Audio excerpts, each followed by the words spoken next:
यशस्वी Jaiswal out और not out.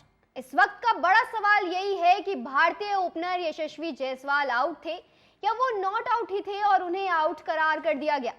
ये सवाल इसलिए भी उठ रहे हैं क्योंकि भारत बॉक्सिंग डे टेस्ट को हार चुका है और ऑस्ट्रेलिया ने 184 रनों से ये मैच अपने नाम कर लिया है, जिसके बाद से यशस्वी जायसवाल गूगल ट्रेंड हो या ट्विटर हर जगह छा चुके हैं। तो चलिए जानते हैं यशस्वी जायसवाल आउट थे या नॉट आउट। देखिए, ऑस्ट्रेलिया के गेंदबाज पैट कमिंस 71वां ओवर डालने आए और उस ओवर की 5वीं गेंद पर यशस्वी ने पीछे की ओर शॉट खेलने का फैसला किया।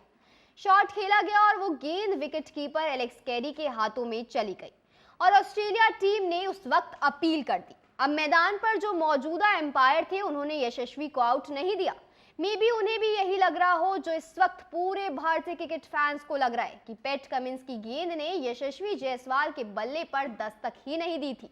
लेकिन ऑस्ट्रेलिया के गेंदबाज पैट कमिंस इस फैसले से कन्विंस नजर नहीं आए और उन्होंने डीआरएस लेने का फैसला किया। डीआरएस लिया गया, तब भी रिप्ले में स्पष्ट नहीं हो पा रहा था कि गेंद यशस्वी के बल्ले का किनारा लेकर गई है या नहीं।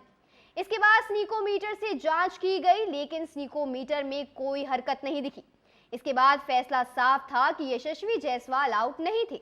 इसके बावजूद थर्ड एम्पायर ने मैदानी एम्पायर का फैसला पलट दिया और यशस्वी को आउट करार दिया। आउट अनाउंस होते ही यशस्वी जायसवाल काफी निराश नजर आए। वहीं कमेंट्री में बैठे भारत के पूर्व दिग्गज खिलाड़ी सुनील गावस्कर ने भी इस आउट के फैसले पर सहमति नहीं दिखाई और सवाल भी खड़े किए कि आखिर किस तरीके से यशस्वी जायसवाल को आउट करार दिया गया है। यहाँ एक और सोचने वाली बात यह भी है कि ओपनर यशस्वी जायसवाल ने उस वक्त भारतीय टीम का भार अपने कंधे पर उठाया हुआ था और बेहद ही ज्यादा लंबे टिके थे, 70.5 ओवर तक।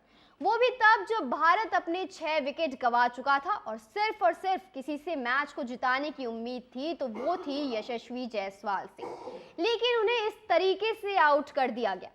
एक बार तसल्ली के लिए नियमों पर भी गौर फरमा लेते हैं। तो आखिर क्या कहता है नियम के अनुसार ऐसे मामलों में थर्ड एम्पायर स्नीकोमीटर को चेक करता है और उसमें हरकत होने पर बल्लेबाज को आउट कर दिया जाता है।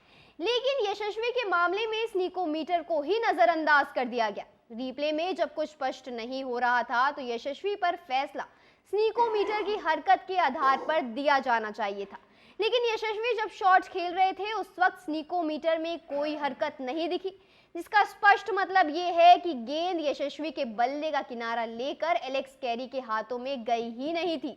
इसके बावजूद थर्ड एम्पायर ने यशस्वी को आउट करार दिया।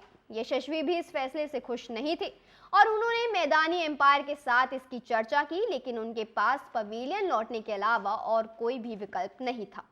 तो यही था पूरा मामला। अब आप हमें कमेंट करके बताइए कि आपको क्या लगता है, ये जो यशस्वी जायसवाल के साथ हुआ वो एक सही फैसला था या नहीं।